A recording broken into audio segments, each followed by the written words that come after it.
Hey everybody, welcome back to my channel. It's Constance the Reader, and we're doing another reading vlog. Basically reading all the stuff I said I was going to read in the last reading vlog. Yeah, I have been reading, but I do kind of feel like I'm in a weird, I don't know, I always end up in like feeling like I'm in a reading slump, but then like after we talk, I'm probably going to crush a lot of this stuff right now because I'm like really focused. So we will be talking about some of the stuff I've read, but we're going to talk about the stuff that I am going to read, okay? And you heard it last week, so we're just going to go through it quickly. I Got Married to the Girl I Hate the Most in Class, Volume 3. Choking on Love, Volume 3. Dead Mount Death Play, Volume 9. I'm almost done with that. Allmark, Volume 1. Isekai Samurai, Volume 1. Windbreaker, Volume 13. I will also pull 14 because I recently got that.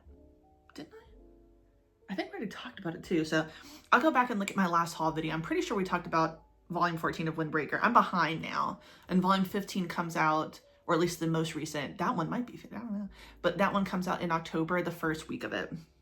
Seventh Prince, Volume 11, Checkmate, Volume 3, Perfect Buddy, Volume 3, and then Kayaku, Volume 3. I think, and I was told, thank you for told me, that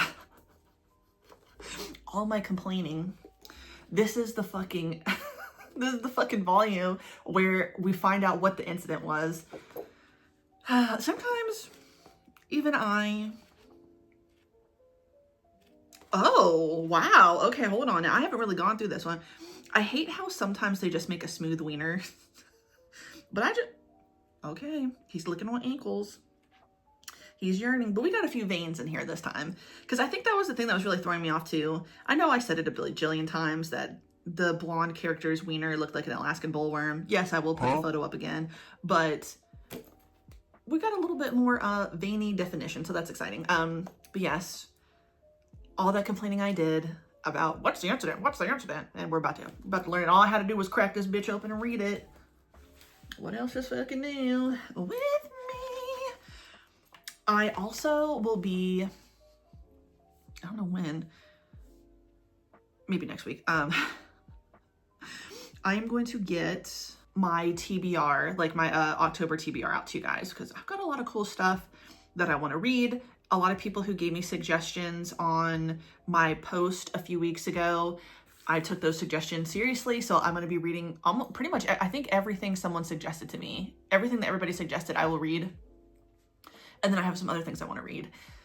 So October, of all the times that I have had ambitious TBRs, I think this October will probably be the most ambitious because I really want to read 90% thriller, horror, that genre. I'm going to be doing a buddy read. I'm doing another buddy read with Jose and Cindy. We're going to be reading Playground, Child of Divorce, because last year we read, last year? Or was it this year? I don't remember, but we read Playground. Girl, Lord, but I've got a lot of stuff that I have on the roster and I'm excited for it. So I think I'm going to enjoy myself. Anyway, let's get into what I did read, all right? I've caught up on a lot of stuff. What I caught up today on, in the waiting room of my doctor's visit, because I did have to go to the doctor's today, was Pond Where Flowers Fall. I really am interested in where this is going because we've got Hanbit and Wooju. A few spoilers to come, okay? So we're like pretty in the story now, but what we've seen a few times is that Hanbit clearly is in love with Wooju. They are not biologically related. They are just step siblings. And we got a little bit of background, like the beginning of their like meeting each other. I think Hanbit's dad married Wooju's mom, I think. Or yeah, I think that's how it was. But basically, Hanbit loves Wooju. And because he has always been an only child, I guess he doesn't really, he's an adult now, so it's interesting. But it does seem like everybody keeps having to tell him, like, that's not normal. I don't see why we wouldn't have known that, but who am I? I'm just reading the story. So let's just say, for argument's sake, that this guy really had no fucking idea. And honestly, I really don't think that he thinks anything is crazy, you know, because he loves him. But it's like, but he's your brother. But he's not your biological brother, but he's your stepbrother. And we all know that, like, I'm not kissing on my stepsister. That's for damn sure. So I can say that very clearly. But yeah, people have been saying to Hanbit, there's one person in particular who's also an Omega who's like, dude, you're like a little bit too obsessed with your brother to the point where you're going to push him away from you if you don't calm down. You need to stop tracking him. Now, granted, does Hanbit save Wooju constantly? Yes, he really does. You know, I feel bad for Wooju because he's on this weird tightrope, right? Because he wants to be an adult. He is an adult. He's in college, all this stuff. But he does not have a good judge of character. He isn't really aware of his surroundings. He goes off and does things without telling people. He gets himself into trouble. He gets himself kind of involved with someone who is going to put him in a compromising situation. No offense to that friend, but he did do that.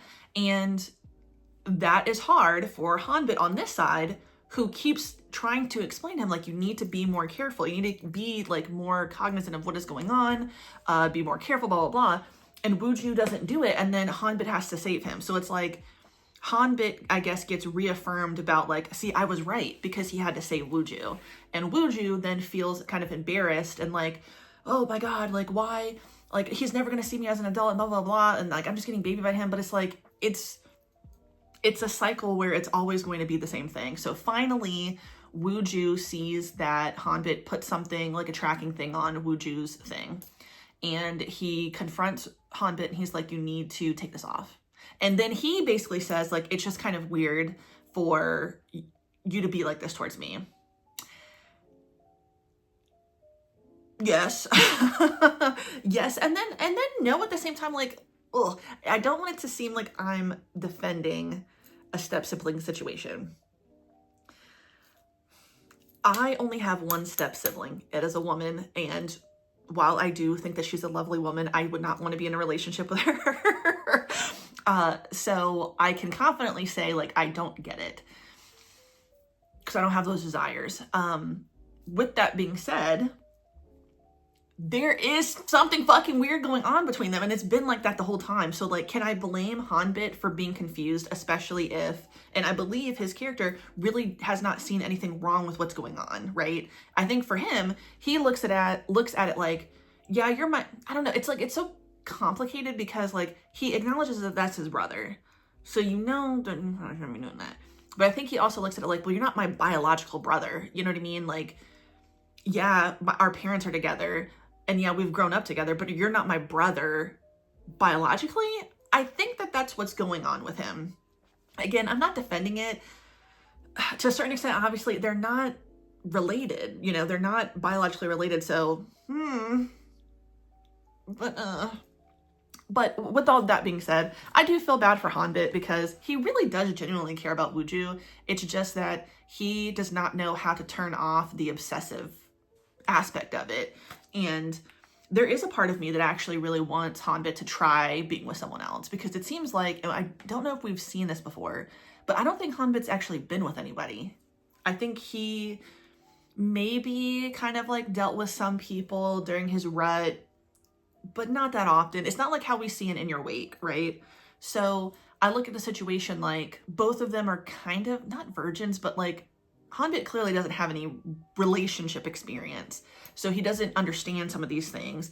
And I think the interesting thing is Hanbit probably would be the kind of person who would do the same thing to his boyfriend. Doesn't make it okay, but I don't think it's just specific to Wooju. I think anybody that he would love like this, he would do that to. But with all that being said, I really do want to see Hanbit try someone else out, which obviously we know will make Wooju jealous, but if they're going to be endgame, which clearly they are, maybe that needs to happen. I don't know. It pains me to say that, but here we are. Okay, caught up on the newest episode of Swan's Grave. So fucking good. I can't wait to continue on with this one because you know what? I like where it's going, okay? I think I mentioned it in my last reading vlog at the end. Basically, past/present is kind of confusing with that. There is a maid in a manor of a Marquis home, Marquis Manor, and she is breaking into this very secret room that no one is supposed to go in. And it is a locked room that contains all of the stuff from his late wife.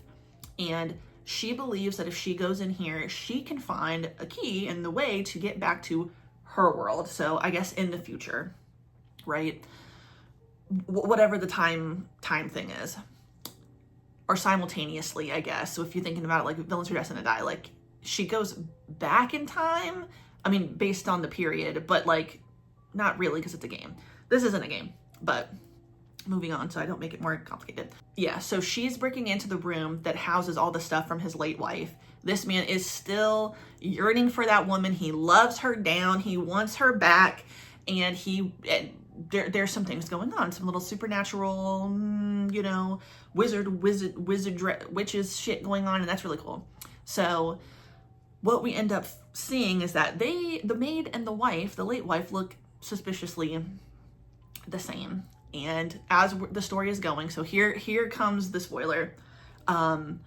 Basically, that woman actually is his wife. She lost her memories when she went back to the original time she was from. And now that she's back, she doesn't realize, oh wait, you are the wife. But the life you lived in the other world, see, the only thing I'm confused about is what came first. It seems like what came first is that when she showed up in the world that we're seeing with the Marquis, she was already somebody who traveled from a different time. And then she went back, I guess. And then she came back. It's just, that's confusing. But there's one person so far that knows who she really is, and it's her son. But she doesn't realize that that's her son because she has no memories. But she actually came back with her boyfriend from the other time, from the future or something. He may very well be like a piece of shit. I saw people on Twitter talking about how he actually was only wanting to be with her in the future, like modern day time, because he wanted to fuck her. And she, sad life, father passed away, mother basically is in a coma. She's in a catatonic state now. She's hustling and grinding just to take care of them. And when her mom finally dies, she's basically like, I would rather die than live, which is so sad. It's just so sad. So that's a whole thing. He's not really a good guy, but when they come back to this world, they have to pretend to be siblings and not together. They're working at the manor. It's wild. But the other thing that people said was that he's not really a good guy, that he had ulterior motives. We just saw him interact with the blonde chick who is a witch or wizardress. I don't know what you would call her. Wizard dress? A witch. Lady wizard? Would it just be witch and wizards? You know, I don't know about that. Is wizard neutral? Let's get into that in the comments. Let me know, chat. Is that a neutral thing? Like, as a woman, am I a wizard? Or would I just be a witch? Because I feel like, I don't know. Opening up my mind to some conversation. Anyway. The dude meets the blonde woman, and you know they're going to get to fucking, even though she wants to fuck the Marquis. Not even loyal to him. You don't really love him, girl. So shut the hell up. But anyway. Yes. Swan's Grave good. 2020. Newest episode.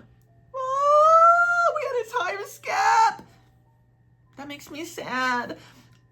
I know I say this all the time, but I will read 2020 again, because when I tell you the freaky shit they got into, I love Puffy Head. I just like them, but I really do want the pink-haired dude. I don't know. I'm always just wanting people to do it with like a bunch of people. I really do. Like, I just want people to really like explore. Yeah, so I want our main male character to fuck on the pink-haired dude, because why not? I think that would be hot as hell, girl. Hell yeah. What a catch. Why did I only get one episode? I need two, because now we just are seeing the scene when he is tied up and he's like, please let me, I won't say the word. I can't stand how much I like What a Catch. I really, really like that. Okay, cash or credit? Yeah, let's get the hell out of here. Prison break, bitch, because I'm tired of, what's the guy's name? I don't like the cop. Fuck the cop. I don't like him, and fuck him, quite frankly. I like Della and Keith. Yeah, I like them. They got to stay together. Missing Pepper case. Didn't realize that more episodes had come out. Somebody posted it on Twitter. This one is also so fucking stupid. It's very similar to Hook, Line, and Sinker or What a Catch, because you know, it's about a guy, two men live beside each other. One of the men is possibly a sex addict, so he has sex all the time with women, and he's driving his male neighbor crazy. So much so that the first male lead is like, I really wish that he would just basically like lose his penis. Like, I wish he would just be able to stop having sex. So there's like a sex god up here who does just that. The neighbor who is a sex addict now loses his penis and gets a vagina. And wow, okay. So the only way he can get his penis back is if the neighbor has sex with him and comes in him. I love the imagination of people, because what are you talking about? What are you talking about? That's just so funny and ridiculous. So yeah, they get to hunching on each other, you know what I'm saying? And his wiener's back, but then he's like, oh my God, that felt so good. I want a vagina again. And you know what? There are many times I say I would like a wiener every now and then, just like a few hours, every month or so. Cause why not? Why not? Like, if I just, you know, just popped up, that might be kind of fun. But he basically, but all that to say, vaginas are also really nice, you know, as an owner. Not a bad thing. Okay. So I understand why he was kind of like, okay, let me go back to this god and get my vagina back.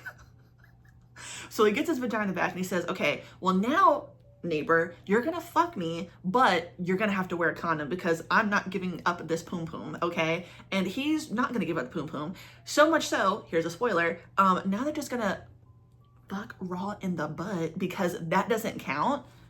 Girl, stop the madness. That's what I'm talking about. What kind of person's imagination? I'm obsessed with you. I don't know who you are, but that is so funny. Imagine. So now, after he's done it like that, like he's like, you've just opened up a whole world of freak nasty for this guy. So that's gonna be fun to continue to read. It will. Next, Operation True Love, y'all.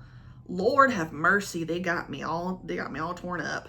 So Operation True Love, I'm still, oh my God. So we got the reintroduction, or I guess introduction, of her sister. Not really, because that was just somebody that they took in. She's not even a stepsister. But basically, Raim, the blonde, they have also not spoken. So it's like these three like major people in Sue's life. It has been basically 10 years since she spoke to them. Unyo stopped speaking to her. They haven't spoken since now. Doha also stopped speaking to her. Now they're seeing each other. And now her parents, Sue, her parents invited Raim to the birthday party of Sue and are kind of forcing it. And it's sad, but I really appreciate that Sue is so much more of an adult, you know, in these situations, because she's like, I can't even be mad at my parents because I did not tell them what she did to me. They just think we had a falling out and they're desperately trying to get us to be close again because we were so close. So she knows that like she has to kind of deal with it if she wants, if she's not going to tell her parents what happened. And I think the thing is that her parents would not want to be close to Raim. You know what I'm saying? I don't think that they would just stop being close to her. But I do think like this is her biological daughter. I've never been in that situation, but I would not fuck with you anymore, especially because I'm not taking care of your ass. So if you did that to my daughter and I found out after the fact, you're getting blocked. You're getting blocked immediately. That's the least of it. You're getting blocked. So yeah, so they kind of had their first like face-to-face.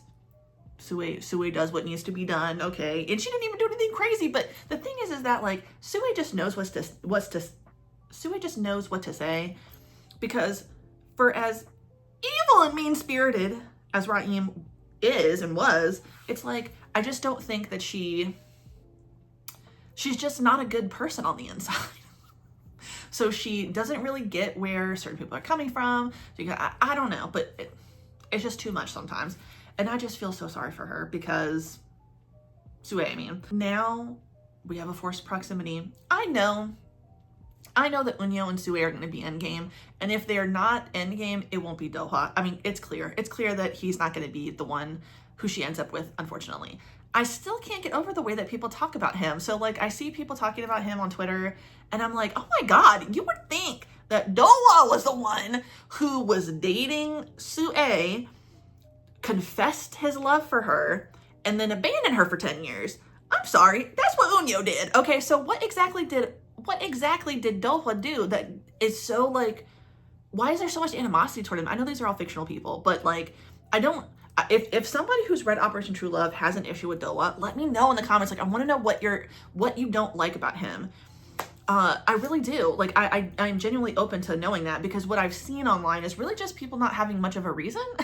It's just that they like Unyo, and that's fine. You don't have to like Dola, but I just find Dola's character to be, like, he was the one who was the most honest with her immediately. Like, she is the only person that he was honest with at that age, during that time. You know, there is no backstory where he was really mean to her the way that Unyo was kind of mean to her, because he thought less of her because of the stuff that Minwoo did. You know what I'm saying? So it's like, I like Unyo still. He's an adult now. You know, there's other stuff, but, like, he stopped talking to her. Now he's back. It's kind of awkward. No one talks about that. They just say how hot Unyo is. Both of the men are hot. Okay, well, hello. There's not enough throuple conversations going on. This is what actually needs to happen, okay? Sue, Oreo style, she's the cream. Unyo, Dola, yeah, and then they can kiss too. I would like to see that. They can kiss a little bit. Everybody's doing stuff. Imagine. I need to get into writing fanfic, because I like the way that sounds. I really do. I like a Sue in the middle, men on the other side, and then they also kiss, because that's really one of the best scenarios, I think. And we're all kissing each other. I do think so. And I've no shame, because there's nothing to be ashamed of. There's absolutely nothing to be ashamed of. Other than that, I think I'm caught up on everything else. Am I? Yes. But some updates. In the month of October, I will absolutely need to do somewhat of a book buying ban. I have such a big TBR that there really is no reason for me to go out and get anything new, because, as I mentioned in my last haul that you haven't seen yet, and I won't be saying the number, I spent a lot of money at Second & Charles. And right before that, I spent a lot of money to get the rest of the volumes for Magi. Yeah, so I already had volumes 1 and 2. That meant I had to get 3 through 37. I got all of those on Crunchyroll. We also won't be talking about how much that cost. Y'all can do the math if you want to get on there and put it in your cart and see. But that was a lot of fucking money, and I don't need to spend anything. Are there things that I am interested in buying? So we'll see. But I have to remember, it'll be there when you come back. It'll be there at the end of the month of October, so it'll be fine. So yeah, but anyway, we're going to get into reading. You guys will see me again after that. I'll also be reading some stuff on my iPad. Maybe manhwa, I'm not sure, but we need to continue webtoon stuff, and we need to continue my NetGalley stuff. So all of that will be done. So yes, we're gonna get into reading now, and I will see you guys in a second. Okay, y'all, I officially finished Dead Mount Death Play Volume 9. This is so good, dude. And the series is heating up in a way that's like, what? Like, I don't even really know how to put it into words, but it's so good. This character, I'm not really sure how to describe them, but basically Corpse God. Oh, I love Corpse God so much. Basically Corpse God takes the advice of Takumi-kun, I think that's his name, the one who wears the goggles, and he's like, you know what? Okay, I'm getting ahead of myself. So Corpse God, his background is that he is a necromancer from this, kingdom hundreds of years ago. And we get flashbacks from his life in that kingdom. I think it was the Bandi Empire, if I'm not mistaken. So we get flashbacks to what his life was like and how people viewed him. And what seems to have happened is there was this crucial event where the way people viewed Corpse God completely changed, and he became a villain.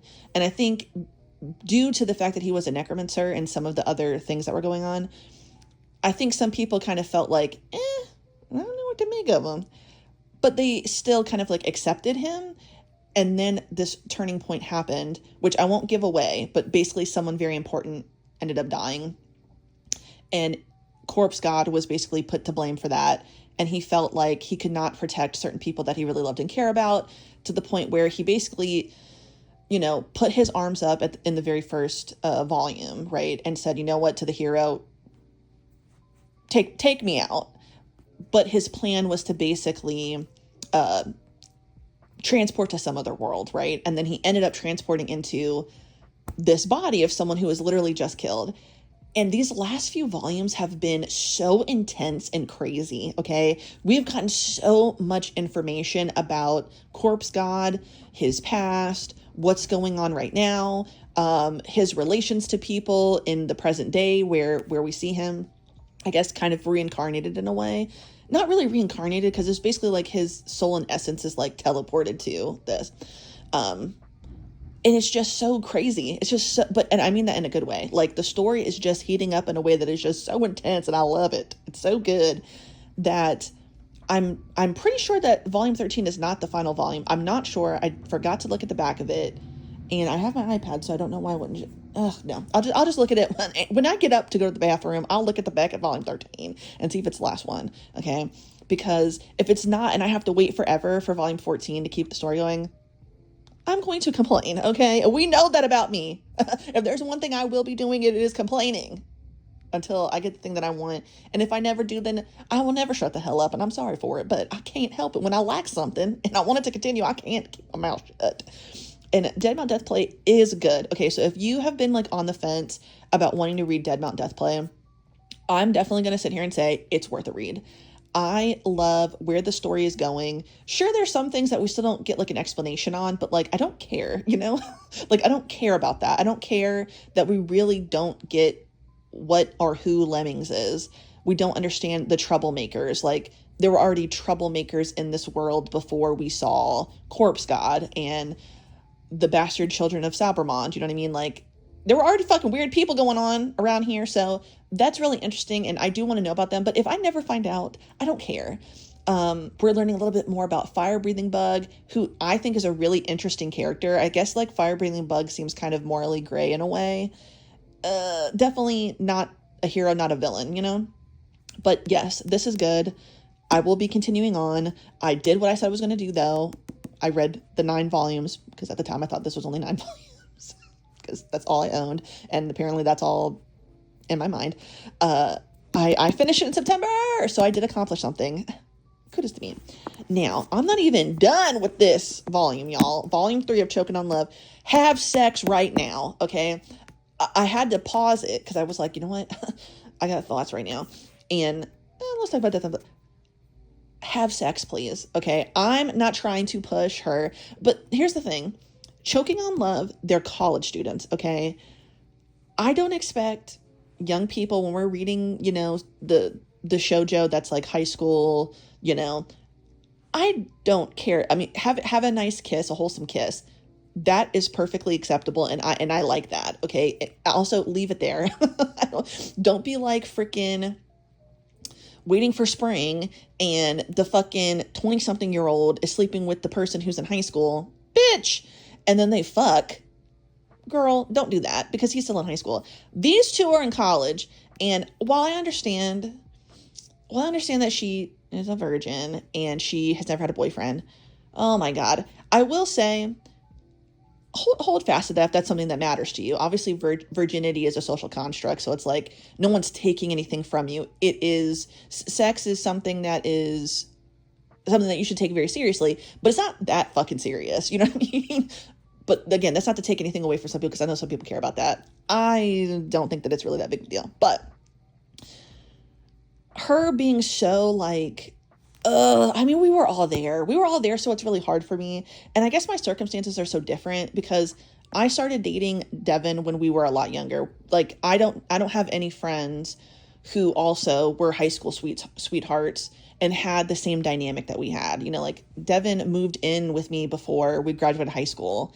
We have literally lived together almost as long as we've been in a relationship. So I can't totally relate to a lot of people when it comes to their relationship stuff, or when someone comes to me for advice. It's hard for me to totally relate. Like, I'll give you the best advice I can, but like, I don't have the same experience as most people. You know what I mean? But one thing I stand true on is, girl, bounce on that thing now, okay? Stop being scared of it. And I know that they're not going to have sex because they never fucking do. Okay, what's going to end up happening is she's going to be like, oh my God, like, we're kissing on each other. Yeah, we're having fun. Getting our little cooter cat all purring, if you will. And it's going to get a little too far. Now, I will say, he's going to take no for an answer. And that must continue. Okay, so I'll accept that. But you got to just let him kiss on a little bit. Let on a little bit, girl. You know what I mean? Get your nut. Why not? Okay, that's all I'm saying.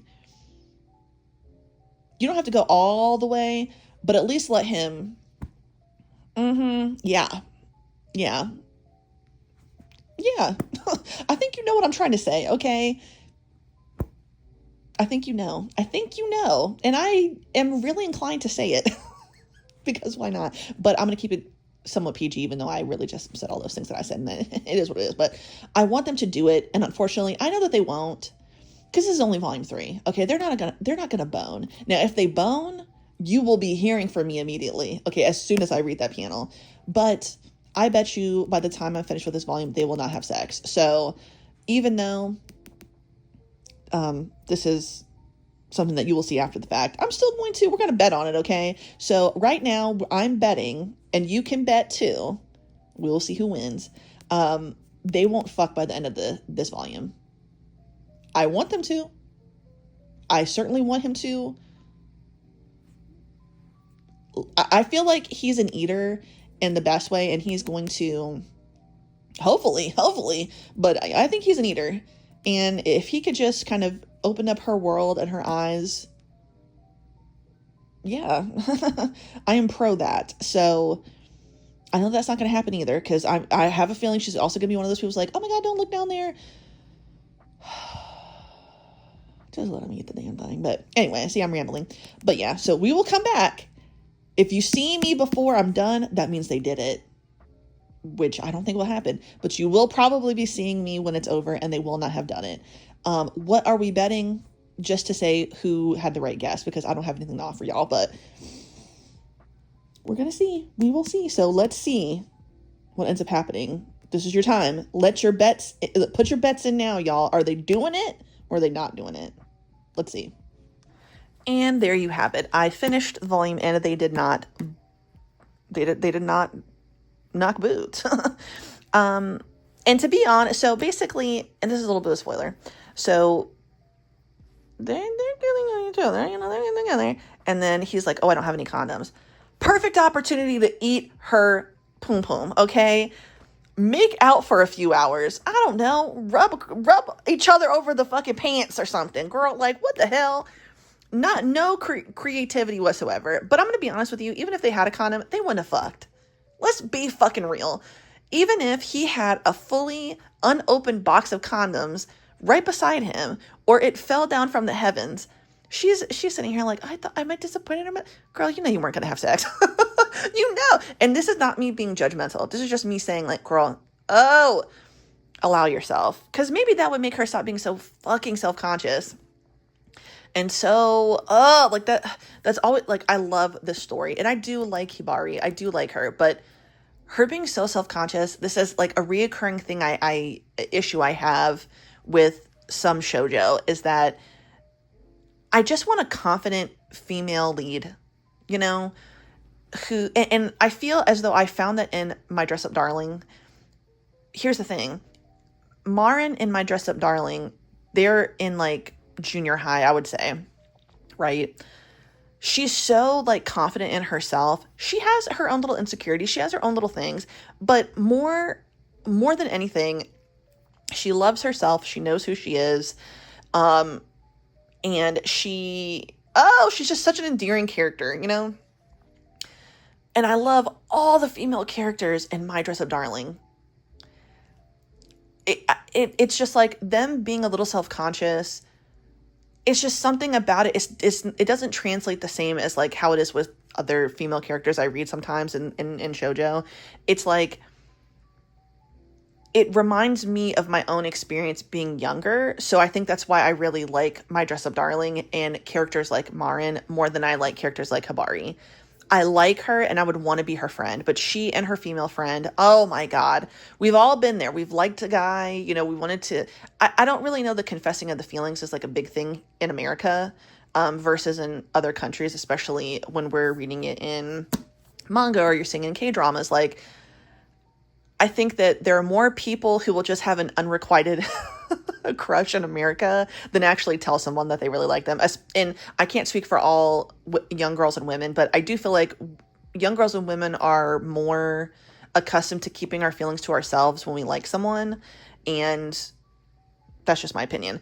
So she and her friend, oh my God, it's like, y'all are in college, but they give me like middle school vibes. And I think that's what it is, all right? When I'm reading a story where it takes place in a middle school or a junior high or high school, I know that's what I will expect from those characters, you know, to be that unsure, you know what I mean? To be finding themselves because they are still so young. You're still finding yourself when you're 20, 21, okay? What is it? Your frontal lobe doesn't develop until like you're 26 if you're a woman, or basically at 25, that's when things start to change. So I do get that, but it is the way that they seem so much younger and like in this naive younger way that is frustrating to read sometimes. And then at the very end of this, they were like, oh, well, this love triangle, it ain't a damn love triangle, okay? She does not really, she does not know that, is his name Rojito, the sexy blonde dude from the other band? She doesn't really acknowledge or understand that he likes her. That's different from a love triangle, okay? Just because two guys like one girl, to me, that's not a love triangle if the girl doesn't know that the other one likes her, you know what I'm saying? Maybe for the dudes it's confusing, but if she doesn't know, then I don't, well, that's a love triangle, but not to me, right? Like, if somebody liked me, and obviously I'm with Devin, if I don't know that that person likes me, this is not a triangle because I don't know shit, okay? And also, I don't have feelings for you. I think that's what it is. A love triangle to me implies that the person is kind of split down the middle of, will I be with this one or person or that person? And she really has no intentions of being with Rojito. So it really reminds me of Waiting for Spring, where it's like, okay, there is this guy who's known her for so long. They grew up together. He really, really likes her. And she sees him really as nothing more than just like kind of a brother, right? Versus what she has going on with him. That's spicing up, right? But again, I know that at the end of this, even though these are adults, they're probably not going to do it. But you know what? Fade to black at the very least. I'm not saying I need to see anything. Peen in vagine, if you will. But somebody needs to get off in this bitch, okay? That's all I'm saying. But I really like their relationship. I know I'm complaining a lot about the lack of knocking boots here, but it's really not that big of a deal. It's just an observation. But I just knew that they weren't going to do it. And I knew, and I do feel confident that even if they had condoms, they would not have had sex that night. And that's fine. That is the appropriate response if someone is like on the fence and if it's not a confident yes, then it is not a confident yes, right? And she would absolutely be able to start out with a yes and say no, and then it stops, period. That's just a fact. I want them to have a consensual freak fest. It's not going to be too freaky. It's mostly going to be missionary. We all know that that's how it really starts, okay? Especially in the street variety of relationships. It mostly always starts missionary. Am I right? It's mostly missionary. But yeah, they didn't do it. They barely made out. And all I'm saying is, like, they got to get into some... Because that's really realistic. Y'all know he's fine, okay? She's also very good looking, but she's also, like, super, like... Sometimes she looks like a kid. I'm just like, what? I mean, they're still young, but sometimes she looks like she should be in Waiting for Spring. Because she looks like she's still in high school. Same thing with her friend. Like, they look like they're literally straight out of Waiting for Spring, and they were in middle school. He, on the other hand, looks like a 20-something-year-old freshman in college or something, or junior. So anyway, I lost my train of thought there, but, you know, they're not even doing the realistic thing of like making out for hours and dry humping. Are you kidding me? There, not a single dry hump was humped in here, okay? And I know that they weren't doing that in the background. I know this is fictional, but in my mind, for my imagination, they haven't even done the rubbing up on certain clothes. He barely made his hand up under the shirt, y'all. He barely grabbed a titty, which is fine, but so it's like, when are y'all really gonna get? Because that is normal. That's actually what happens. Like, everybody knows that, like, beautiful time when you're first dating. It was a great time making out, figuring out what the hell works. Let me stop talking because I could really get into it. But Choking on Love is still really good. Sorry for the rant. Sorry for the ramble. But yeah, you lost if you bet that they did it, which I have a feeling no one thought that they did it. No one thought that. If you did think that, though, put it in the comments because I want to know how many people really actually thought they were going to do it. But y'all know damn well they weren't going to do it. It's only volume 3. You know they ain't going to do it in volume 3 yet, but it's fine. It's fine eventually. But yeah, this other dude, Rihito, I think, they have a little bit of rivalry. I do like his character though, because he takes things seriously, but he doesn't really. And we just found out he has a twin brother. You want to talk about a real love triangle, girl? Get in the middle of that. Get in the middle of that. Don't even get me started. Okay, so now we're going to move on. We will be moving on some more stuff. I think I'm going to pick up these 3 next. So get these first 2 volumes out of the way, or these first in the series volumes out of the way. These are from Hansama, and then read this one as a little palette cleanser. And that brings the first stack down quite a bit, right? So then we only have 5 left from what we initially talked about. Is that it? No, because we still have everything going on over here. But that brings our,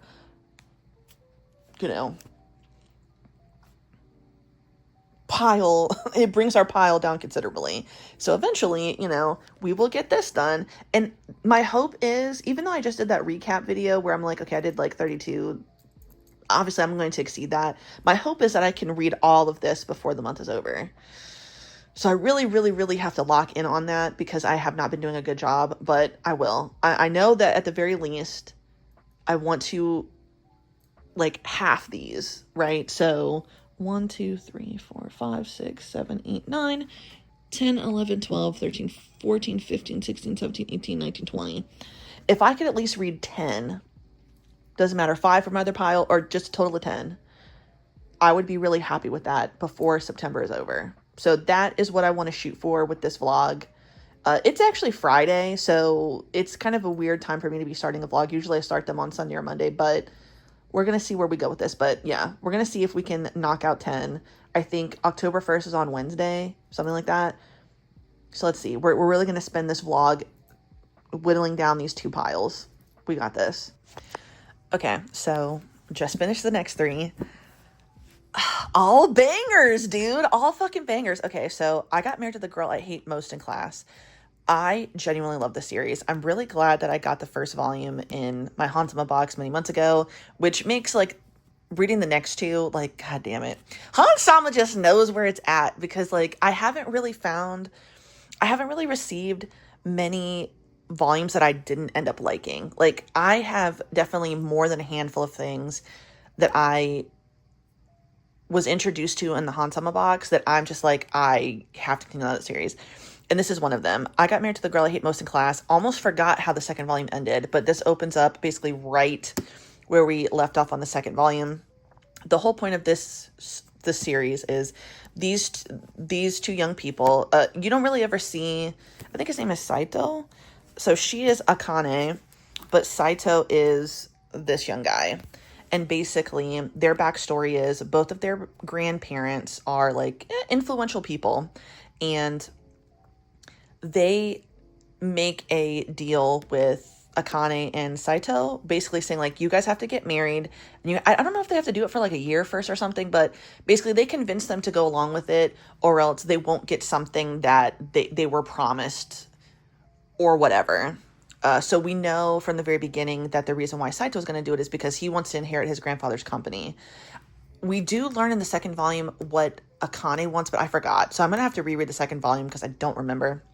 But that's the whole backstory. They are married now. They live together. They're doing some things that a married couple would do. And it's just really cute. But someone else likes Saito. And I think that's how you say his name. I'm sorry if I'm pronouncing that wrong. And it's really, really hard because neither of them want to tell anyone. Obviously, they don't want to tell their class that they are married, right? So they want to keep that a secret, but they have to keep it a secret from the person who now likes Saito. And that creates a problem between these two because they are always so hot and cold with each other. And obviously, we got the title here. Akane has always viewed Saito as her rival, and she has all this animosity towards him. He goes along with it, but like he could take it or leave it, right?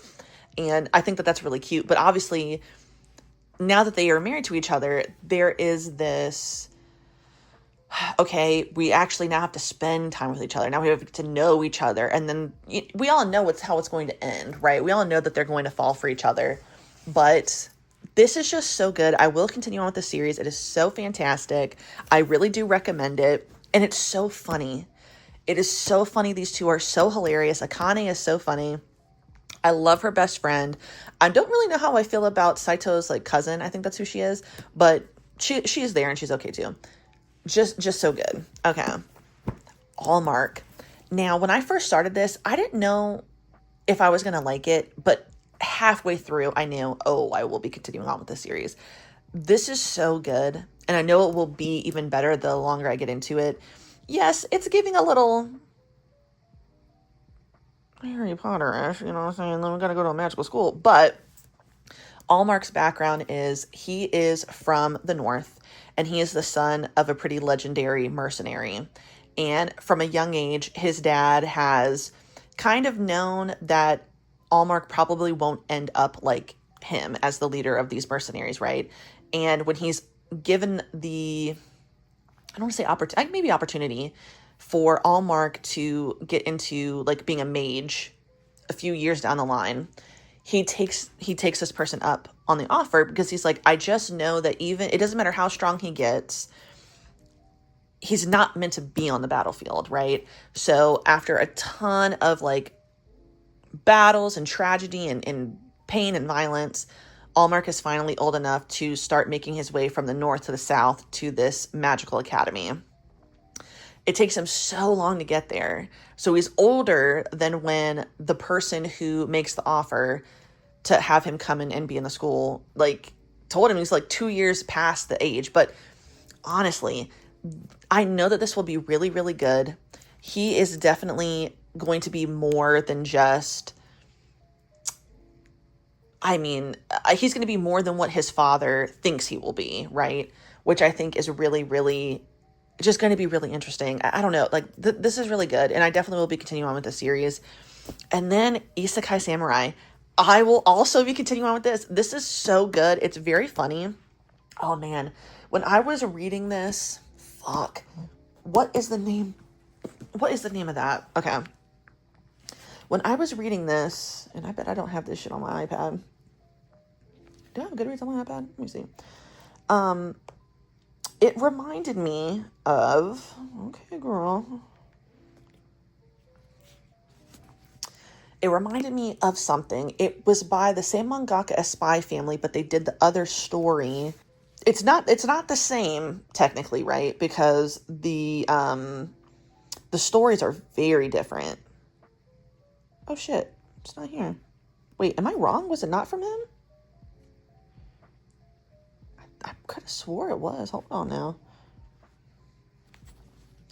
I know I just made that video of like, oh yeah, Goodreads is like so basic, but sometimes the interface sucks dick, man. Like it's not that good. Like it's okay, I guess, but it's not always that great. And then like, especially the way they changed it, like what the fuck? Like why did they change the shit and make it look all, I don't know, stupid to me? And not as easy, as I said. Okay, I definitely read this either at the beginning of this year or last year, and it was, there we go. Okay, and it was, okay. Oh, that's not the right thing. Girl, don't piss me off now. Okay, so it was Blade of the Moon Princess. So it reminded me of this, and I read this last year, and this is so good. I actually forgot that I had read it until I picked this up. I would absolutely recommend this one. It is so good. I was in my feels. I was laughing. I was crying. I was raging. I was screaming. I went through a gambit of emotions. And this was only like 5 freaking volumes. Like, this is such a short series. But in my opinion, it was done so well. So obviously you have like a samurai-esque main character.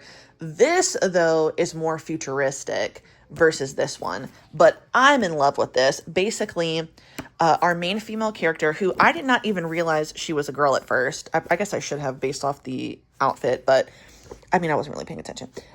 What's her name again? Ginkgo. Ginkgo is from the Edo period. She has defeated so many strong opponents. And of course, her main desire is to die on the battlefield, right? That is the greatest honor. Except she doesn't end up dying on the battlefield.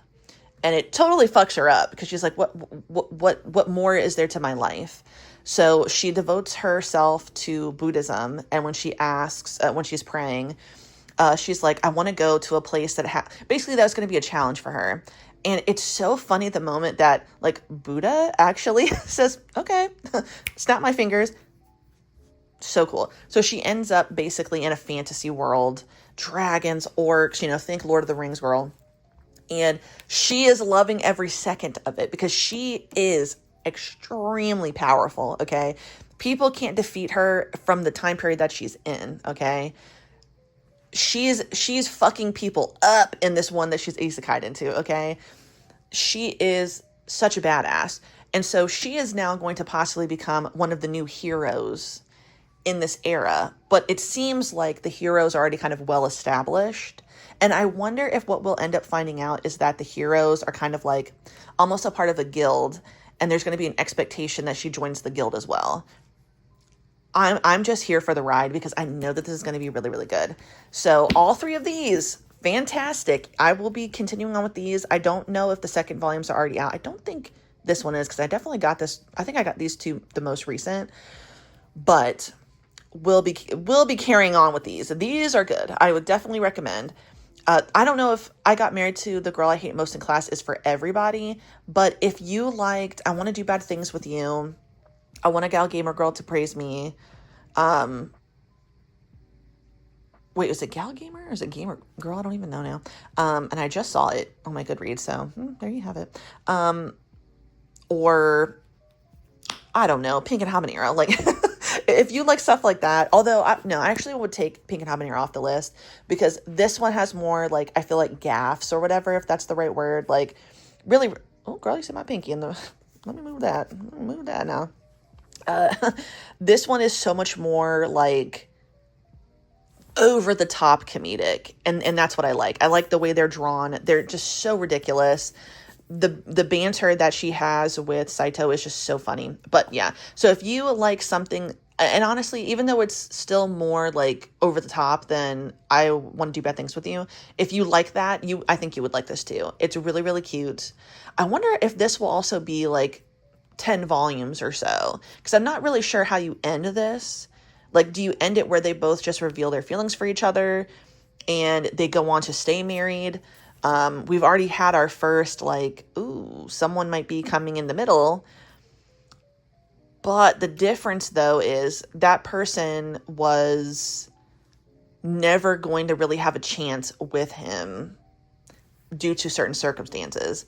What if there's another person who tries to get in the middle of them? That's what I want to see. So I'm definitely interested.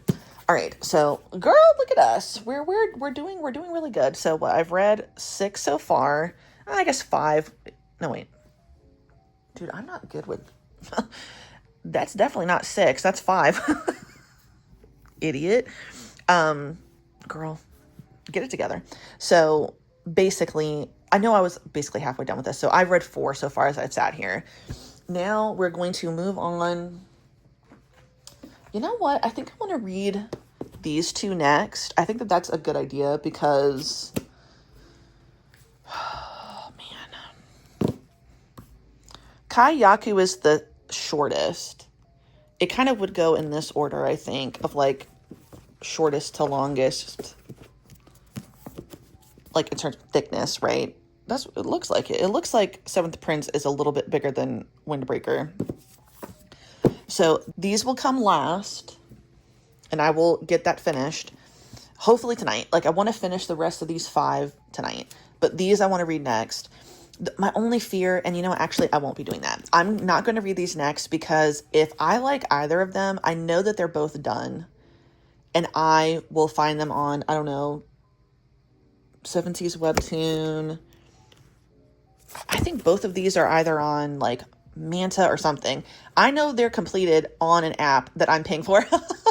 So I should actually wait because there's a good chance that I might end up really liking them and then I don't get to the other ones. So change of plans. We're going to read these 3 next, and hopefully before the night is over, I will get the other 2 finished. And if I like it enough, I will finish the whole thing. But I think I want to take a little mini break for a second. I need to get something to nosh on. I need a little snacky. So it's 6:13 now. We'll be back. It'll probably be dark by the time I'm back. I'm not really sure. But we will have these read. Yes, we will. And hopefully those 2. And who knows, I might even put a freaky mono up in here. Somebody suggested something, and it's on my phone. Of course, I can't look at it. But they said it was real freaky. And that's all you really have to say to me. Obviously, my freak flag has been flying in the wind like crazy recently. And you know what? I'm embracing it. I am. We all should. So yes, I will see you guys in a second for you. Well, like an hour or so for me. But we'll get back into it. Okay, sorry. I had to take a moment. Not even halfway in this volume. And my first thought is, where are the police? Where are the police? Is what I want to know. So I really love Windbreaker, and I really can like respect and appreciate these young whippersnappers, defending their town. Where's the police? Where are any of the adults in the situation? This is, I think, the funniest and then the most confusing part of Windbreaker is all of these adults, minus the old people, okay? But all of these adults just stand idly by as youngsters wreak havoc. I'm sorry. Y'all need to get, bow on these bitches, okay? Because I'm sorry, but if you're going to wreak havoc in my fucking community, look here, youth, I'm shooting the ground, okay? You better skedat. You better skedat up out of here. But no, we're just going to send other young people to also get brutalized, okay? Like these young men get fucked up. They might get back up and keep fighting, but they get absolutely fucked up. Where we obviously don't see a lot of some of these people have broken limbs and fucking ribs and shit. We don't really talk about it. We glance over it. We move on. But like, where are the adults? Where are the police? Now we're having this epic battle. Also, what really is the motivation here?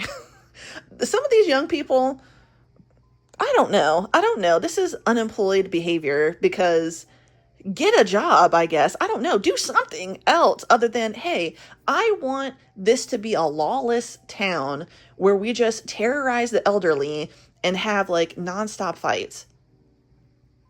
Who raised you people? Who raised you? Also, we don't really ever address this, but like, who are the parents of these people, of these kids? Like, no one's ever learning anything. Also, this is just a mini rant. I'm sorry. These are things that I've had in my mind that I have not said out loud. We see them in school. I don't see a single teacher. But they're like, oh, I got to get into the school. Is this even a school? Are we graduating? Is this a graduating class? I think I need to go back to the first volume because I'm confused. There's not a single teacher. You see adults, but like they're hey, I'm going to give you some bread. Can you paint the side of my house? Hey, there's some people causing havoc. Can you go over there and, get beat up a little bit and beat them up? Like, nobody, like, all of these kids are, like, parenting themselves, so to speak.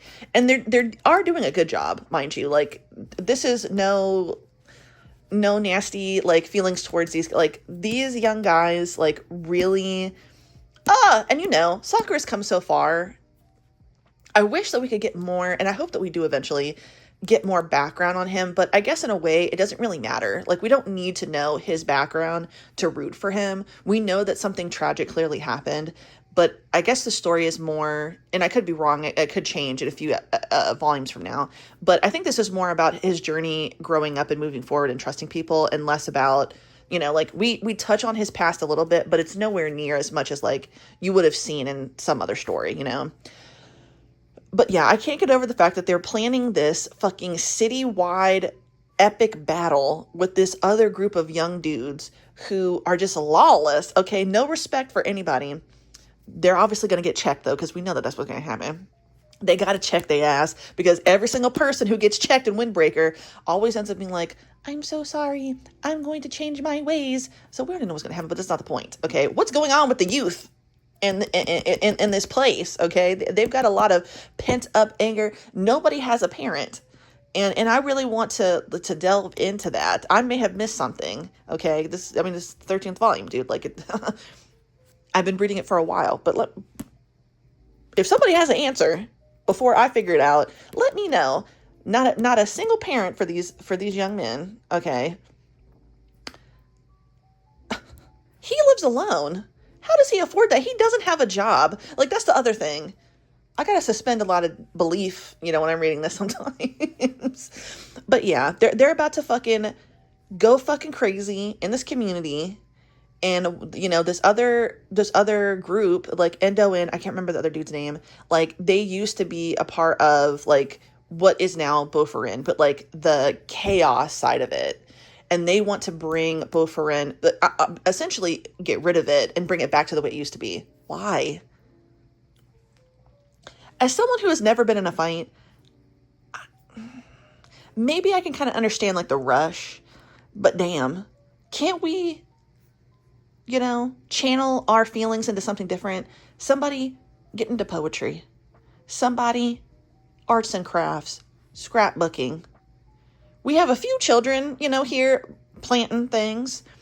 But honestly, that is, like, one of the, besides the fact that all these people are beating each other up, that is really, like, the weirdest part, is, like, you don't see really anybody's parents. And some of we don't really need to, but it's just, like, the way that the adults in this community just are like, okay, it's fine. You do it. And nobody's a cop. And I almost wonder, are there cops there and they also allow the kids to just beat each other up in the street? I'd love to know. Anyway, I had to stop myself, because I just started it and I was like, oh my God, I did read something else. We're doing good. We're doing good, everybody. But we'll talk about it after I'm done with Windbreaker, and then I finished Seventh Prince. It's also like 8:30, so I did take a break. I ate some food, watched South Park a little bit, and we're back. But we're still good. We're still good. I may have to wake up early in the morning, but I don't care. We're getting this stuff done like I said I was. Hello, everybody. Welcome back. Today is Sunday. It is like 7 o'clock at night. This weekend has been pretty fucking miserable, to be honest with you. I have managed to read some things, but this weekend has sucked. Like, really sucked butt, okay? And we're not talking about, like, a nice butt sucking. This was like a bad butt sucking. I'll go really quickly. As quickly as I possibly could. Yes, Saturday, I was making my way to work, because I do that. And I had to train a new person, and it was going kind of well. And then I collapsed. I fainted on the floor of a store. The EMTs had to come, and yeah, that really sucked. I declined to go in the ambulance to go to the hospital. I decided to keep working because I just thought, like, I'm just, like, extremely overheated. The store we were in, it's notoriously hot, overstimulating with lots of lights and people. And it just sucked ass. And then like all Saturday, I didn't really feel that good, but I was like, okay, I can do this. Like I didn't feel faint anymore. And then today I left for work and I felt like, okay, I felt better, you know, like I didn't feel like anything to be suspicious of. And then as the day progressed and I was going to more stores, I started feeling like queasy, kind of faintish again. So I'm probably gonna go to the doctor next week to see what's going on. But yeah, that really sucked. But of course, you guys know me. You know exactly what I did after I collected myself. I drove myself to the bookstore. I did, I really did. And you know what? That did make me feel better, I'm gonna be honest with you.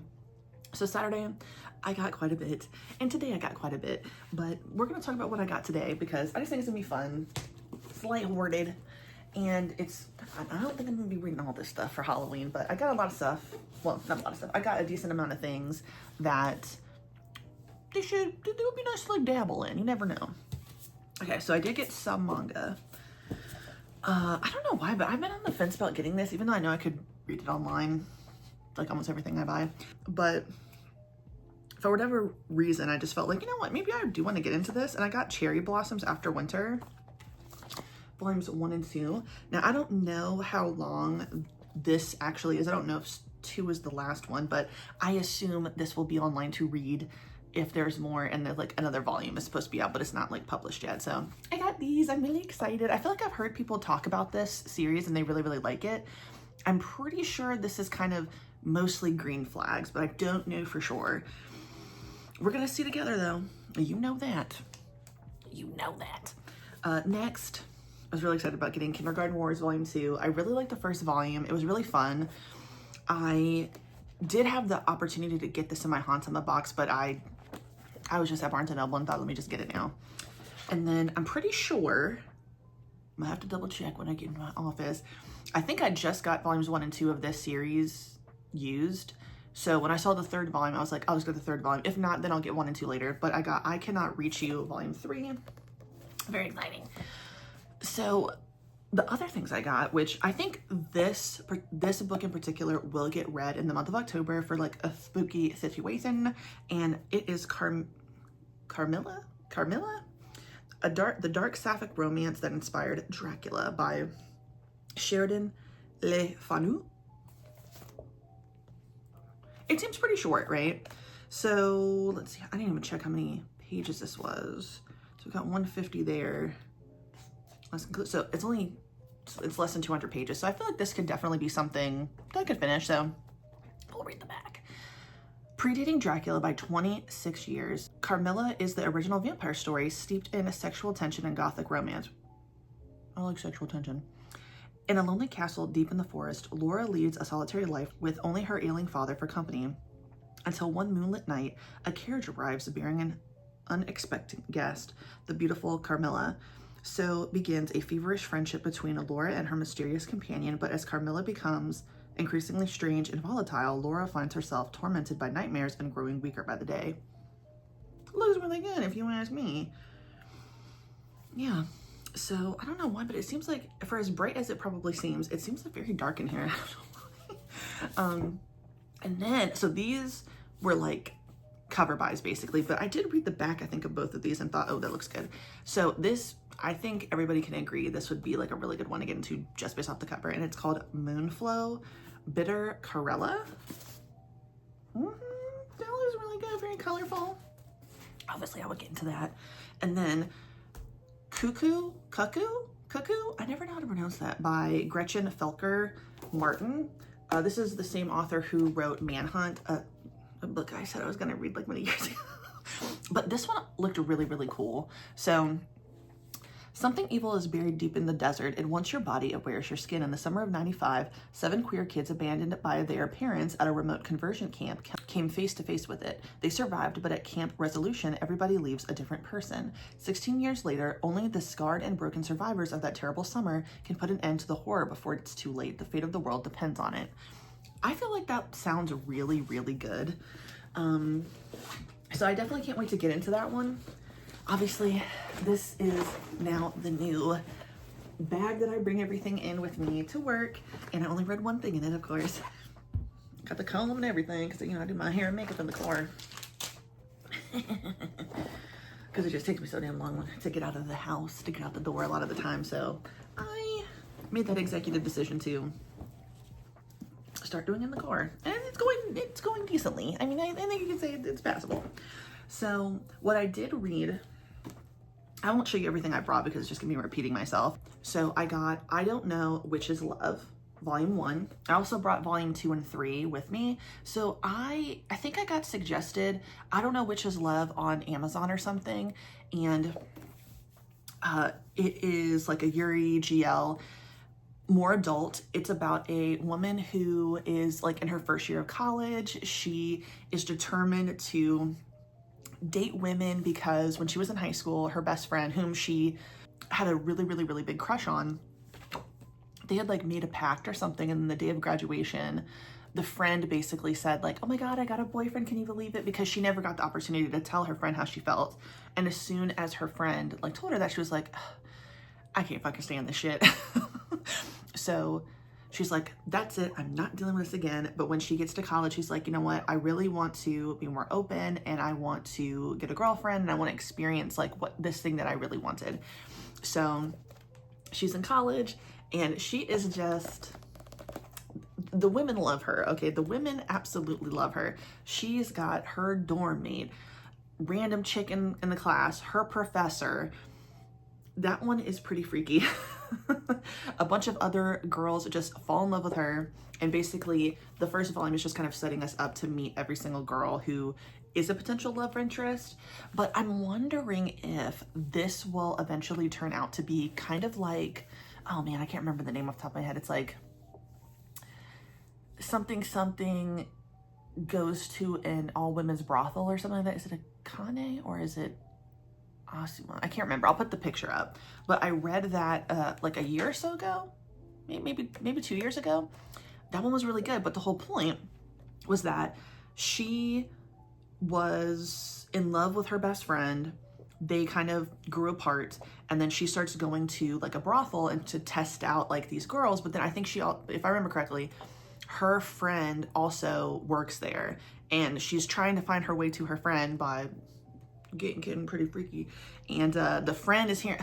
It was just really fun. I never finished it. I don't even know if it's complete, but I think I read the first 4 volumes. But the whole point is she's eventually going to end up with her friend, I believe. And I think that that's what's going to happen in this. I think that she's going to meet all of these women, and she's going to have experiences because she already has had a few. But I don't know. And I'm not even sure if like it's a good thing if she ends up with her friend, because it's not that the friend was like mean or like, I don't want anything to do with you. It's just that they were really close. Our main female character never had the opportunity to tell her how she felt. So she doesn't even know if maybe like her friend, like what if we found out that the friend actually really had a crush on her, but is dating guys because she thought that her friend wasn't into girls. So all of that long-winded stuff to say, I think that maybe there's a possibility that she might end up back with her friend. Who knows? But she is really open, but she realizes like, I'm still pretty like, I don't know if she would use the word traumatized, but I think she did say that, something like that, because of the rejection. But it's not even though that she was really rejected when you think about it, because she never told her friend how she felt about her. She just was about to, and then her friend is like, oh my God, I'm dating this guy, can you believe it? And she was like, okay, I'm done. I think that's a pretty normal reaction for anybody, to be honest with you. I probably would feel that way too. But it was really good. So I'm definitely going to read the next 2 volumes because I think they're really cute. And then I did read some stuff on my iPad Notes app because I'm getting better about that. I read some stuff, y'all. Y'all don't even know. Stuff that really shocked me even. So all of these things I finished. So, and they're all pretty short. So I read The Mingling Phase. Somebody posted something on either TikTok or Twitter. Again, y'all know I say it all the time. That's all it takes. I'm going to get into it. I'm going to find it. I'm going to read it. That one was really cute. It was basically about these 2 guys who have been friends since they were kids. And one of them has always had a crush on the other because he knows that whether he knows that he likes guys, he knows that he likes his guy friend, if that makes sense. And he really doesn't try to be friends with anybody else per se. Like he just feels very comfortable with the friend that he also has a crush on. And his friend, the other male lead, is always dating someone new, and it's a woman or a girl, and it's really cute. It has its sad moments, but basically it's them like, basically they're kind of forced to be around each other 24/7. And because of this, the one friend who has the crush, we'll just, I don't remember his name, but we'll just call him Dan. Dan, who has the crush on Nick, he is trying to not let all this stuff get to him, because it's like he keeps dating girls. Like, he's obviously not gay. And there's a new student, very, very cute, who ends up sitting in front of him, and he's like, let's be friends. And of course, now this introduction to another person for Dan starts to make Nick jealous. Nick doesn't understand why he has these feelings though, because it's like, well, this is just my friend. So I'm sure you know where we're going with this. And I thought it was really, really good. I don't know if it'll get like another side story, because that third person who has the crush on Dan, obviously you kind of know how it's going to end, like who really is endgame. So that like exchange student, I want him to find love, and I want him to find someone. So I kind of hope that they have a side story about that, because like I don't necessarily care to, not in a bad way, but I don't necessarily care to see more about Dan and Nick. I want to see more about the other guy, because I want him to find love. Next, I read Danky Night. Okay, well, another thing that somebody I think posted on TikTok or Twitter. Enemies to lovers. Enemies to lovers. Oh! And I just feel like, and you know, you can agree with me in the comments if you want. But let's talk about it. I do think that BL Yaoi, they just do enemies to lovers so fucking good, dude. It's just like, I'm eating it up. No crumb left on the plate. Okay, I'm not even talking like a bug couldn't even get a taste, because I eat it all up. It's just so good. And this one is just so fucking good. Okay, it kind of reminded me of Fake Fact Lips in the way that they're just so grouchy towards each other. But I really like that one. It was another short one, and I thought it was really cute. Basically, they start off as like co-workers who are kind of rivals, but it's like one person doesn't quite view it that way, while the other one is like, yeah, I don't like that guy. And then they end up seeing each other again. They end up hooking up. Things get revealed. It's very cute. And lastly, the final episode, I guess, the end of Do or Die, the Holy Mission, holy as in Holey, that came out. So I talked about that when I said, okay, why does it seem like it ended and he only had sex with 3 people, but he was supposed to have sex with 10? My God, that is one, I had to take my glasses off. That one is crazy, okay? So the whole Do or Die franchise was what the whole Do or Die anthology is so interesting, because it's basically like this thing pops up, like a game menu pops up, and it's like you have 2 hours, 5 minutes, whatever, to do this thing, to get this mission done, basically to have sex, to kiss, and blah, blah, blah. And in the Holy Mission one, this one is interesting because basically it's a guy who is basically like a scam artist, and he is like the pastor of this church that kind of has a bunch of incels in it. And when he gets the mission of like, you have to like, I think he has to take like 10 loads of semen. He's like, no, not, when he gets the mission of like, he has to have sex with 10 people from the church, everybody in the church is a man. So he's like, oh, fuck.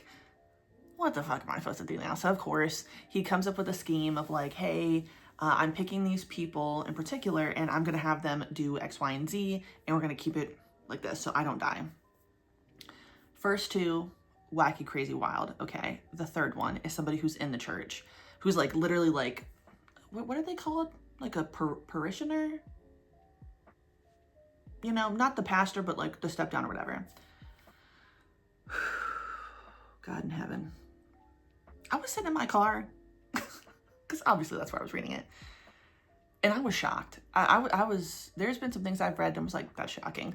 That was something else. Okay, so the third dude is the one that really kicks it up several notches to the point where it was like, oh my God, I'm scared. He is like crazy. And then all of a sudden he just has like a sounding thing. Where did you get that? Okay. Where was that in the office? I don't have a wiener. Okay. As I think I've said that many times. When I see sounding in these, I'm fascinated. Would not want it though. I don't think I would want that.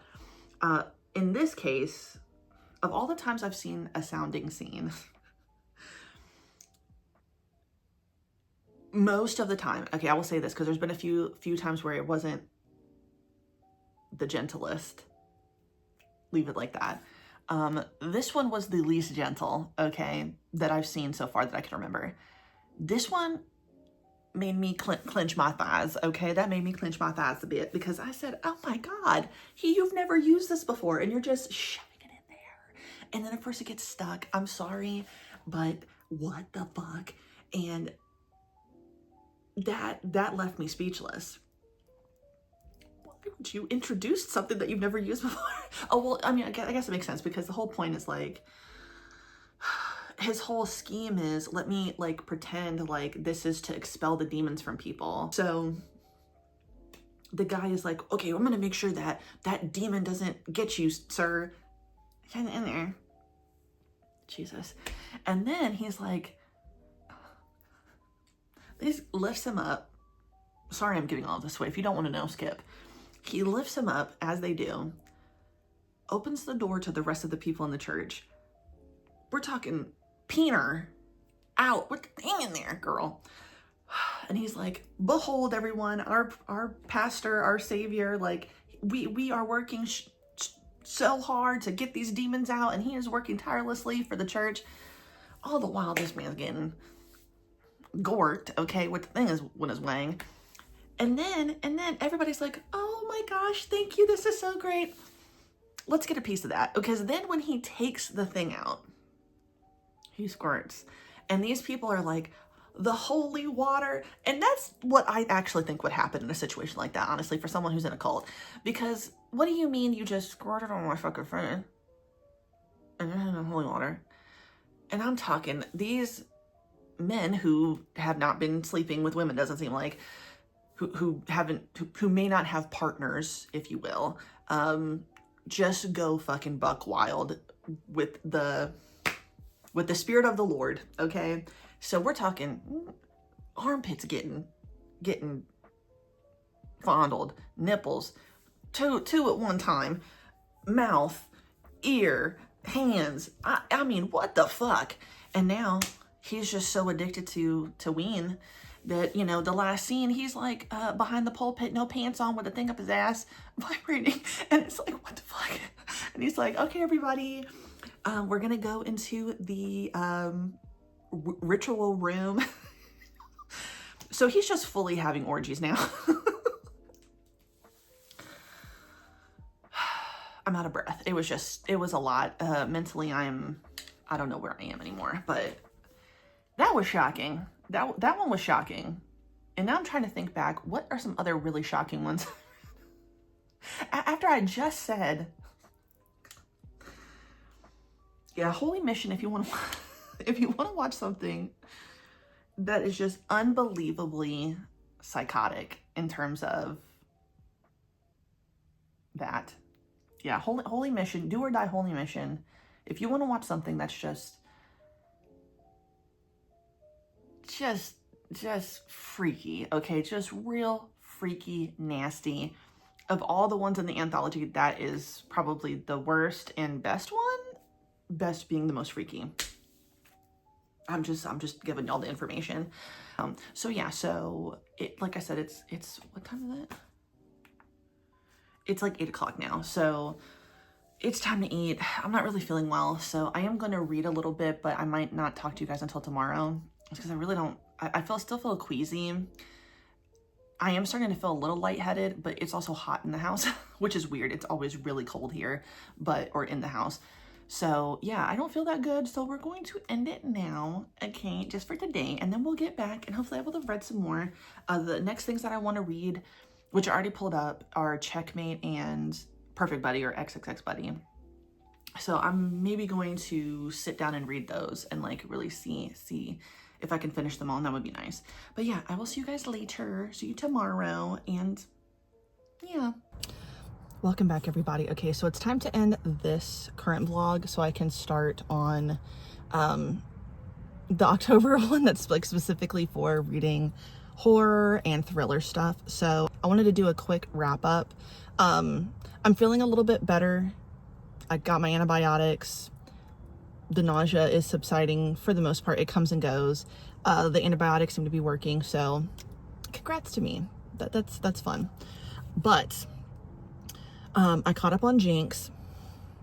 New chapter, really, really good. I mean, it's just so clear that Jake Young will be on his hands and knees begging Dan to forgive him at some point.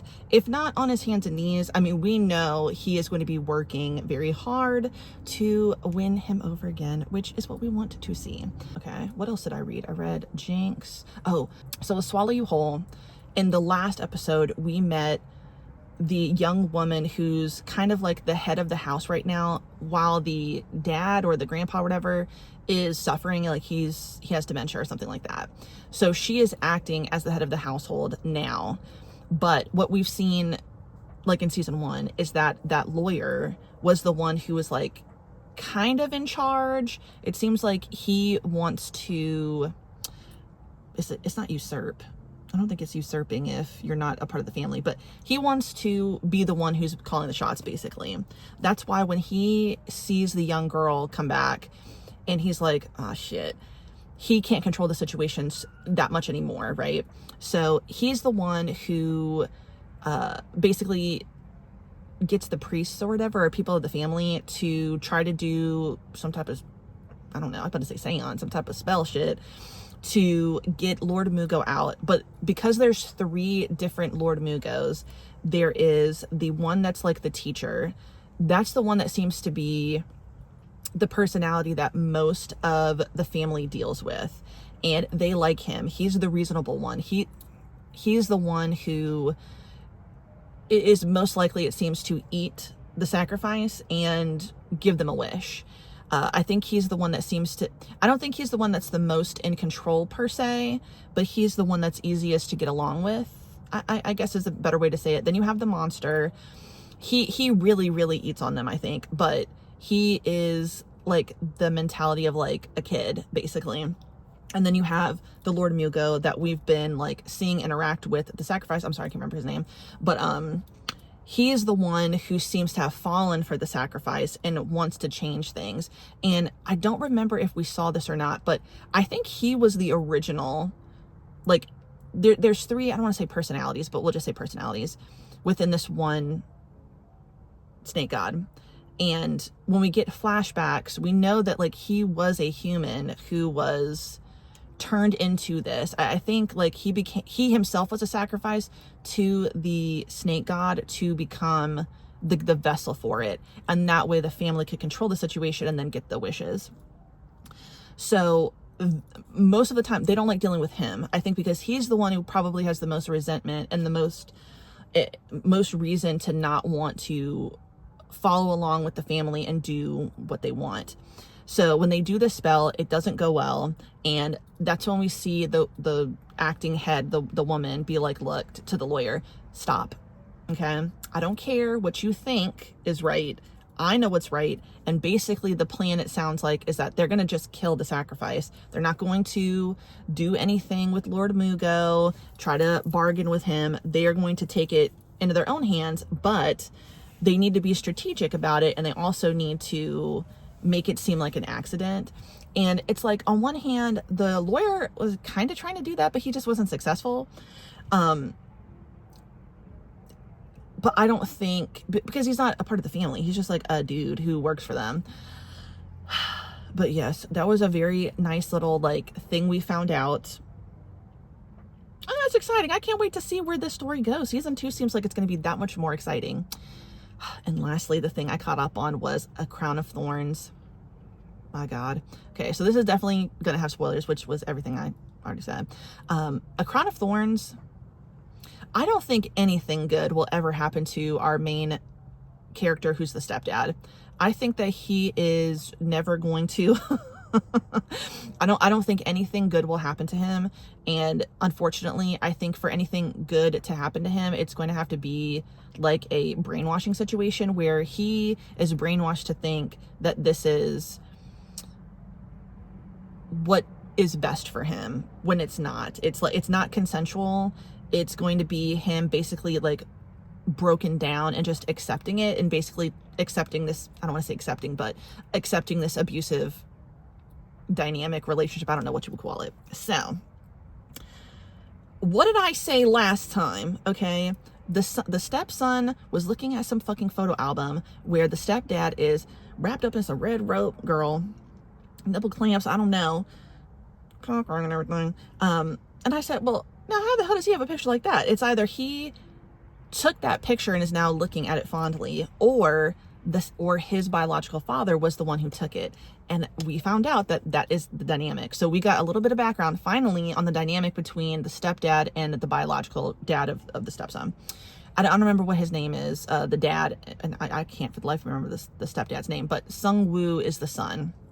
So whatever type of situation they agreed to, the stepdad and his husband, so they don't have penetrative sex, but they do have a BDSM relationship. And it is really dark, I would say. But it's really weird because the husband is like, oh, well, I can't wait for you to meet my son, Sung Woo. I think he said something like he's a really good young man or something. No, he's not. And it makes me wonder, either the dad groomed his son and made him this way on purpose and was possibly going to do some freaky shit with the son and the stepdad. I don't know, girl. Who knows? And I'm still thinking, my theory is still that Sung Woo either wanted to kill his dad to have the stepdad for himself, or he stopped the dad from killing the stepdad, like, together.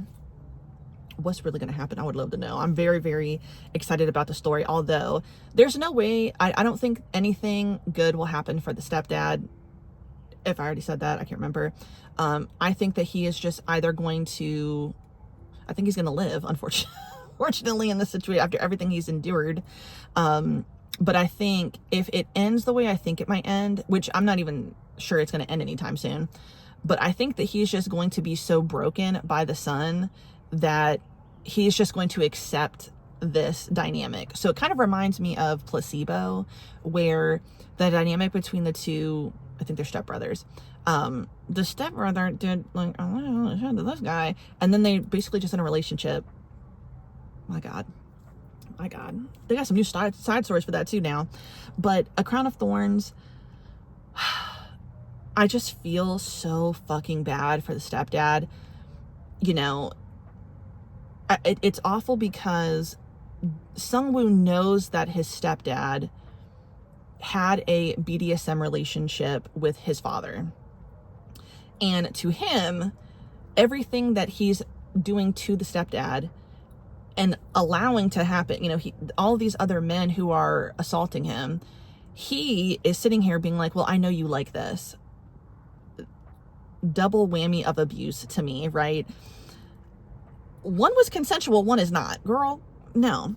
So he's not even gonna, oh my God, you know, it reminds me of Revenge, because we know that Ju Yeon, I think that's how you say his name, the very pale one, we know, I mean, because the story's been out, we know that he's the one who paid those guys to, or Ju Wook, I think that's how you say his name, and he let it happen, but it did kind of piss him off.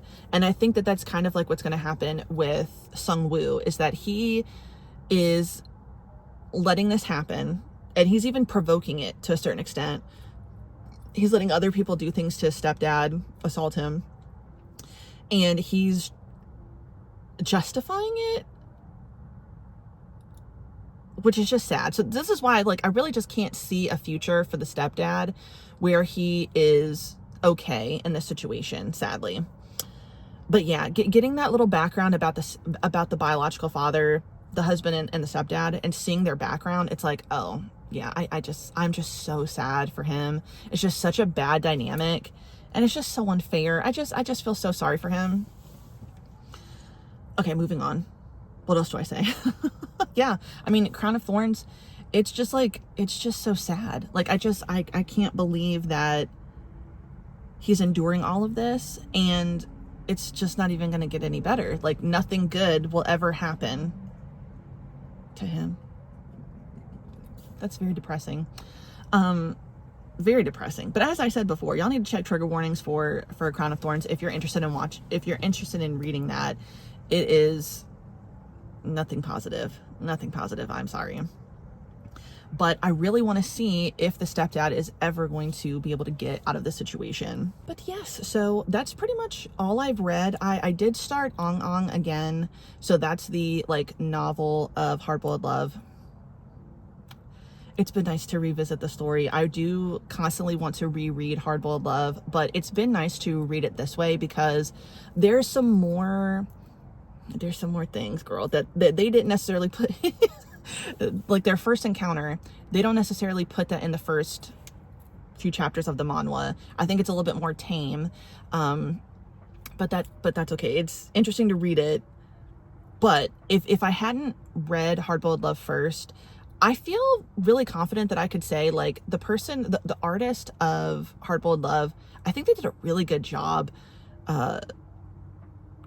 bringing Hwa-young and Gyuan to life, reading their interactions, some of their inner thoughts as things are happening. Like, you see that translated in the manhwa really well, in my opinion, as someone who loves it. So yeah, it's really good. Now, people were not lying when they said that it's not edited very well. It's got a lot of punctuation and grammatical errors, but I'm so along for the ride. I know what the hell we're trying to say, so we're good. And then I also started Playground Child of Divorce.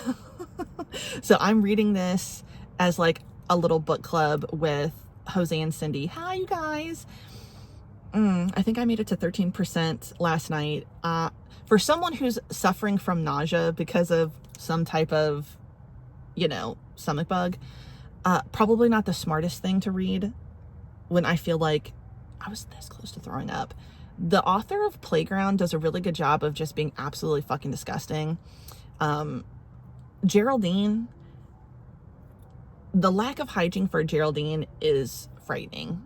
Quite frankly, just to keep it very simple, this bitch is fucking disgusting. But I feel so sorry for the children, girl. I do. I have some ideas though of what could be about to happen though, so I'm definitely interested. But yes, I think that's pretty much it. That's a good wrap up. Thanks you guys for bearing with me. I know I didn't talk too much because today is Thursday, but dude, when I was sick, it was so bad. I do feel better though, so thank you guys. I really appreciate it. Right now, hopefully the vlog for the week before is saved and then I can upload it for tomorrow. I'm excited because I did manage to get my October TBR and then my haul video filmed, and now I just have to edit those and submit them and post them. But yes, I'm gonna have a good rest of the day. We're almost done. This is my last store. So yeah, so I hope you guys have a really good day. Thank you so much for watching. If you like the video, please like the video. If you like and subscribe, hit the notification bell, follow me on other social media. It's in the description box and down below. And you have a good day. Goodbye.